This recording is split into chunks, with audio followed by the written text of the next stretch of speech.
Shalom. Selamat pagi Bapak Ibu Saudara yang dikasihi Tuhan. Pada kesempatan pagi ini kita akan merenungkan firman Tuhan dari kitab Yehezkiel, yaitu Yehezkiel pasal 11. Saudara-saudara yang dikasihi Tuhan, judul renungan pagi ini adalah Muliakanlah Allah, jangan cemari bait Tuhan. Saudara, Nabi Yehezkiel hidup sejaman dengan Yeremia. Sementara Yeremia melayani orang-orang di Yehuda, Yehezkiel melayani orang-orang pembuangan di Babel. Saudara, pasal 11 kitab Yehezkiel termasuk ke dalam bagian kedua dari 4 tema besar kitab ini. Hukuman Tuhan merupakan temanya. Sementara itu pasal 8-11 merupakan rangkaian 3 penglihatan Yehezkiel. Pasal 8 mengenai pencemaran bait suci, pasal 9 mengenai kehancuran bangsa itu, pasal 10-11 adalah penglihatan mengenai beranjaknya kemuliaan Tuhan dari baitnya. Mengapa kemuliaan Tuhan bisa beranjak dari baitnya? Pasal 8 menunjukkan bahwa di Yerusalem, bahkan di bait suci terdapat banyak berhala cemburuan. Dicatat di sana ada 3 kejadian di dalam bait suci. Yang ketiga adalah yang paling keji. Kekejian yang ketiga itu dijelaskan sebagai berikut. Ada 25 orang laki-laki menghadap ke timur, membelakangi bait Tuhan. Mereka menyembah matahari. Perbuatan ini diperhitungkan Tuhan sebagai yang paling keji. Bait suci sudah sedemikian dicemarkan oleh penduduk Yerusalem saat itu. Pemimpin saat itu tidak lagi secara tersembunyi mencemarkan bait suci, namun sudah terang-terangan. Imam-imam yang semestinya membimbing rakyat agar beribadah dengan benar, malah mengajarkan menyembah matahari.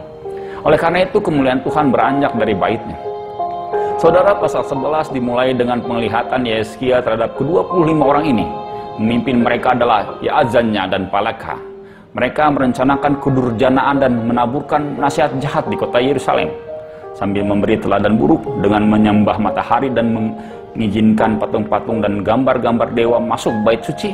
Mereka menyombongkan diri bahwa dengan kepemimpinan mereka, penduduk Yerusalem dapat kembali membangun. Mereka mengajarkan bahwa bukan Tuhan yang membuat mereka berjaya.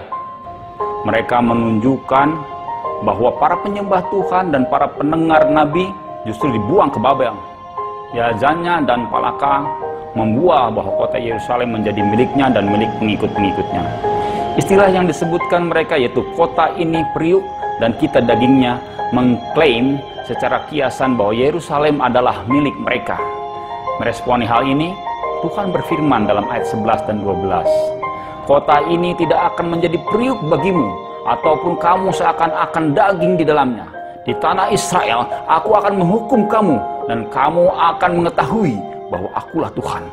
Karena kelakuanmu tidak selaras dengan ketetapan-ketetapanku, dan peraturan-peraturanku tidak kamu lakukan. Bahkan engkau melakukan peraturan-peraturan bangsa-bangsa yang di sekitarmu.